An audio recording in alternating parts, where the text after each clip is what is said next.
صحیح بخاری حدیث نمبر 883۔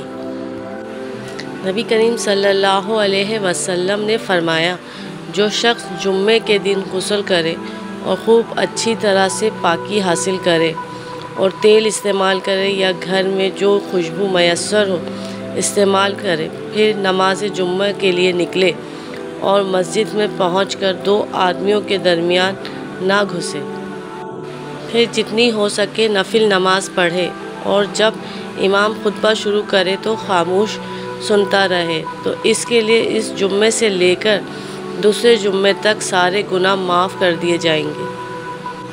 صحیح بخاری حدیث نمبر 884۔ رسول اللہ صلی اللہ علیہ وسلم نے فرمایا ہے کہ جمعے کے دن اگرچہ جنابت نہ ہو لیکن غسل کرو اور اپنے سر دھویا کرو اور خوشبو لگایا کرو۔ ابن عباس رضی اللہ تعالی عنہ نے کہا کہ غسل کا حکم تو ٹھیک ہے لیکن خوشبو کے متعلق مجھے علم نہیں۔ صحیح بخاری حدیث نمبر 886۔ ابن عمر خطاب رضی اللہ تعالی عنہ نے ریشم کا دھاری دار جوڑا مسجد نبوی کے دروازے پر بکتا دیکھا تو کہنے لگے، یا رسول اللہ، بہتر ہو اگر آپ اسے خرید لیں اور جمعے کے دن اور وفود جب آپ کے پاس آئیں تو ان کی ملاقات کے لیے آپ اسے پہنا کریں۔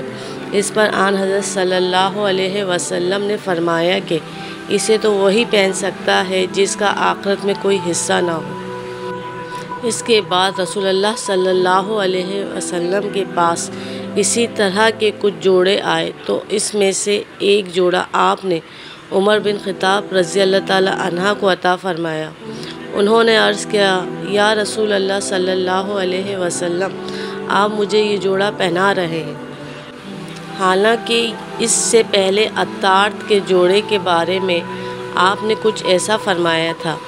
رسول اللہ صلی اللہ علیہ وسلم نے فرمایا کہ میں نے اسے تمہیں خود پہننے کے لیے نہیں دیا ہے، چنانچہ حضرت عمر رضی اللہ تعالی عنہ نے اسے اپنے ایک مشرک بھائی کو پہنا دیا جو مکے میں رہتا تھا۔